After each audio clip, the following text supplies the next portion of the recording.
So when we talk about sort of the tradition of critical theory or theory in literary studies in English, I mean, it sort of mostly refers back to sort of sociolinguistics and Saussure and then going forward. And this is referred to in the discipline as the linguistic turn.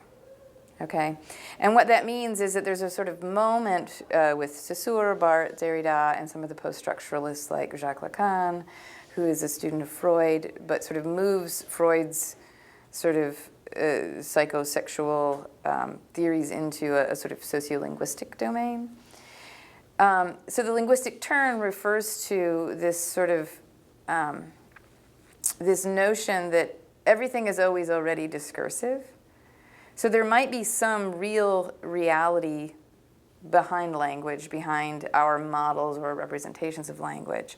But we can't really get there. We can't really describe them or explain them without sort of modifying them in some way. Because the minute I try to say, okay, yeah, there's this real reality back there, pre-linguistic, outside of language, outside of culture, that's just there, right? It's the sort of mucky goop of the universe. But the minute I try to describe it to you, I have pulled it into the linguistic realm, into the discursive realm, and so you can no longer get there. And I'm always communicating with somebody who has also been interpolated by language. It's always, is always a social slash, is a subject of language. And not only a subject of language, but subject to language, subjected by language. So that it's always already models. So this effort to, this sort of notion that if I just keep refining the model, I'll get closer to this sort of authentic, unmediated sense of reality, it's never going to happen, right? And this is sort of Deleuze and Guattari, that's their sort of notion, right? That we can try, we should try, but never with the sort of mistaken notion that we're actually ever going to get there. It's always an event horizon. It's always going to be just out of our grasp.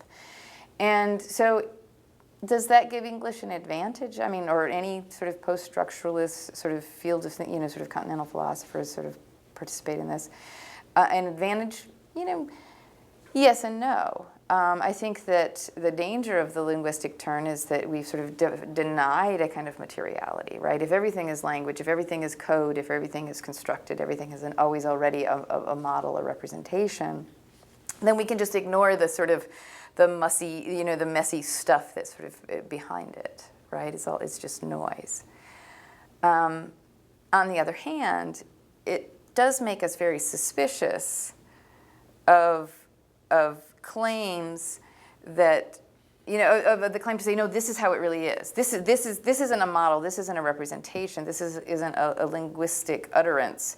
It's, masquerading as reality. This is reality. This is unmediated. This is how it really is. And there's a degree to which, people in cultural studies and particularly science studies have been critical of the natural sciences, not the actual sort of everyday practice of it, but the translation of the practice of science, sort of lowercase s, into a kind of fundamentalist sort of belief system, sort of science with a capital S, that this science somehow, because it deals directly with the natural world, is going to give us a more real, more accurate depiction of reality.